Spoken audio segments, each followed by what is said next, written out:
You're just a divorced woman. You're a madwoman. You're too educated for your own good. This is what the government officials shouted as they dragged her away.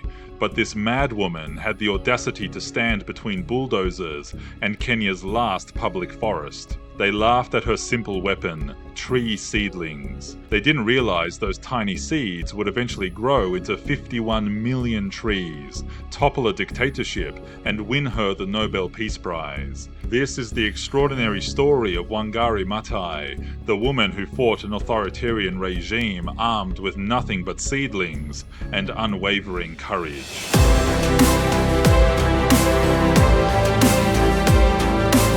Welcome to Hoodie History, where I explore the fascinating and sometimes mysterious stories of our past. I'm Michael, your host, and today we're traveling to Kenya to discover how one woman's determination to protect trees sparked a revolution that transformed her nation and inspired environmental movements worldwide. What would you risk for the environment? For most of us, maybe signing a petition or joining a peaceful march. For Wangari Maathai, the answer was everything. Her safety, her freedom, even her life. And all because she believed something remarkably simple, that protecting trees was essential for protecting people. Our story begins in 1940 in the lush highlands of central Kenya, where young Wangari grew up surrounded by fig trees and clear streams in a small village. As a child, she collected water from a fresh spring shaded by a sacred fig tree, a tree her mother taught her to revere. Never take a single leaf from this tree, her mother instructed. Little did either of them know that this early lesson in respecting nature would shape Wangari's entire life.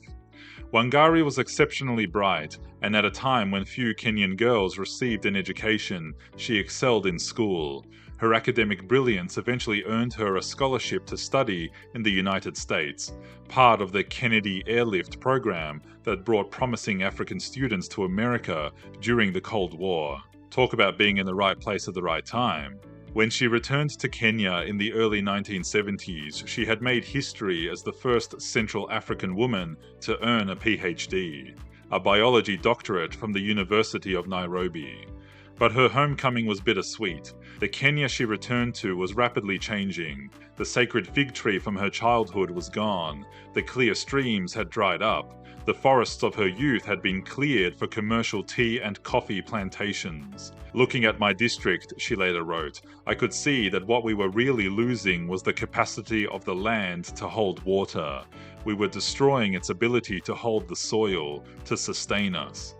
With her scientific training, Wangari understood what many didn't, that deforestation wasn't just about losing trees, it was about losing the foundation of human survival.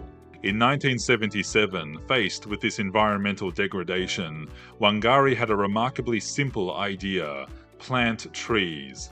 Not as a scientist in a laboratory, but as a community organizer working with rural women. She began with just 7 saplings in a small backyard nursery in Nairobi on World Environment Day. 7 trees. That's it. Not exactly what you'd expect to launch a revolution, right? She encouraged rural women to plant trees to secure firewood, prevent soil erosion, and provide shade. The women who joined her initially didn't see themselves as environmentalists or activists. They just needed wood for cooking fires and clean water. They were solving immediate problems, one seedling at a time.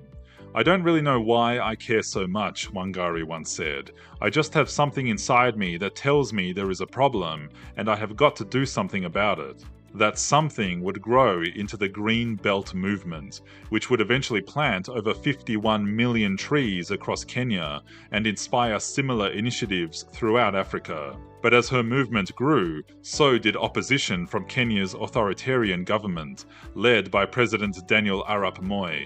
In a nation where speaking truth to power could get you killed, Wangari refused to stay silent. When she protested against government plans to build a skyscraper in Nairobi's only major park, officials called her a crazy woman and too educated for her own good. It wasn't the last time her education would be used as an insult, as if knowledge in a woman was somehow dangerous. Spoiler alert, they were right to be afraid.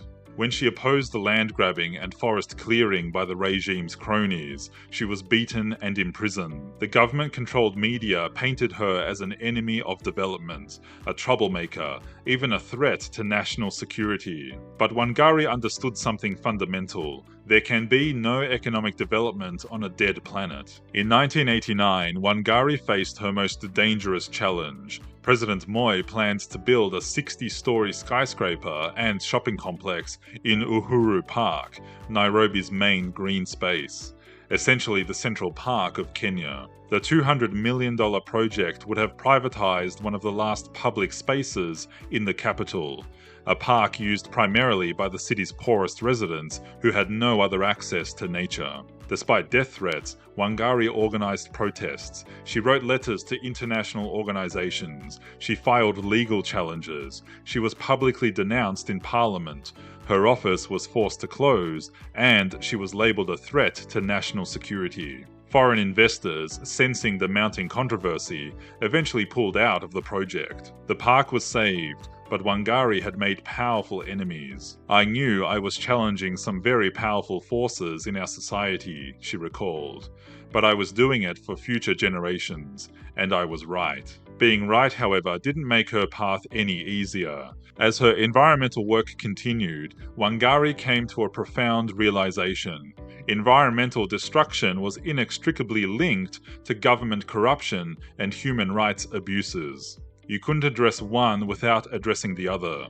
The same leaders who were stealing public land were also suppressing democracy and violating human rights. They were branches of the same diseased tree. In the 1990s, she expanded her activism, demanding democratic reforms in Kenya. During pro-democracy demonstrations in 1992, she and other women activists were beaten unconscious by police while the world watched. Instead of backing down, she led a group of women in a year-long vigil with mothers of political prisoners in Uhuru Park, the very park she had saved from development. "When we plant trees," she explained, "we plant the seeds of peace and hope." For Wangari, environmental conservation wasn't separate from social justice or democracy. They were all interconnected, like the roots of her beloved trees. By the late 1990s, Wangari had become a global symbol of resistance, environmental conservation, and women's empowerment. She stood firm against developers, corrupt officials, and even her ex-husband, who sued her for divorce, claiming she was too strong-minded for a woman, and that he couldn't control her. The judge agreed, granting divorce on those grounds. Let that sink in. Being too strong-minded was legally considered a valid reason to divorce a woman. But even this personal attack couldn't stop her. The tide finally turned in 2002 when Kenya's 24-year dictatorship ended, and democratic elections were held. After years of being labelled a troublemaker and madwoman, Wangari was elected to parliament with 98% of the vote. She later served as Assistant Minister for Environment and Natural Resources, bringing her environmental expertise into the heart of government. In 2004, the world recognized what many Kenyans already knew, that Wangari Maathai was a force of nature herself. She became the first African woman and the first environmentalist to win the Nobel Peace Prize. When announcing her award, the Norwegian Nobel Committee said something remarkable. Peace on Earth depends on our ability to secure our living environment. Wangari had shown the world that environmental conservation, human rights, and peace were all connected, just like the roots of her beloved trees. She had expanded our understanding of peace to include sustainable management of natural resources. In her Nobel acceptance speech, she said, "Today we are faced with a challenge that calls for a shift in our thinking, so that humanity stops threatening its life support system." By the time of her death from ovarian cancer in 2011, the Green Belt movement had planted over 51 million trees in Kenya alone, with its model spreading to countries across Africa.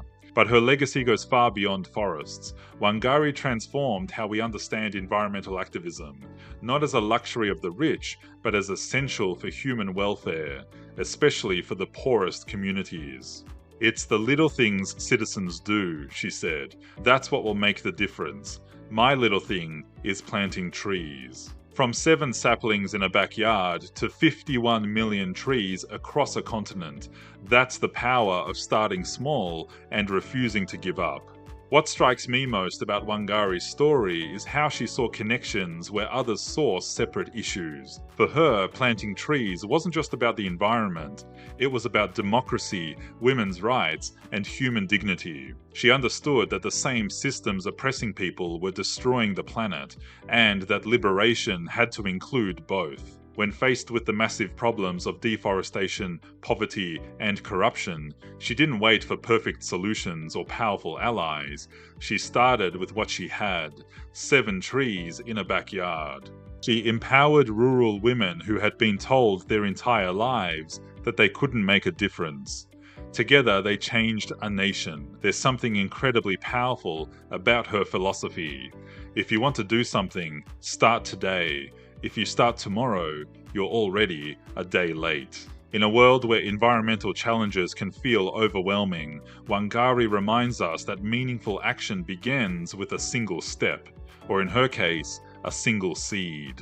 Her favorite saying was hummingbird wisdom, a story about a tiny bird carrying drops of water to fight a forest fire, while larger animals stood by helplessly. When they told her she was too small to make a difference, the hummingbird replied, "I'm doing the best I can." When faced with global challenges like climate change or deforestation, we can all choose to be the hummingbird, doing what we can, where we are, with what we have. Wangari Maathai's life reminds us that one person with courage can truly change the world, and that meaningful change often starts with the simplest acts, like planting a tree. Her journey from a small village in Kenya to the world stage shows that determination and moral clarity can overcome even the most powerful opposition. Who's your favorite environmental hero? Have you ever stood up for something you believed in despite the odds? Let me know in the comments. If you found Wangari's story inspiring, please give this video a thumbs up. It really helps. And if you haven't already, hit that subscribe button and the notification bell so you don't miss more fascinating stories from the past here on Hoodie History. Thanks for watching. Until next time, remember that history isn't just about powerful men and their monuments. Sometimes it's about courageous women planting seeds of change that grow into mighty forests.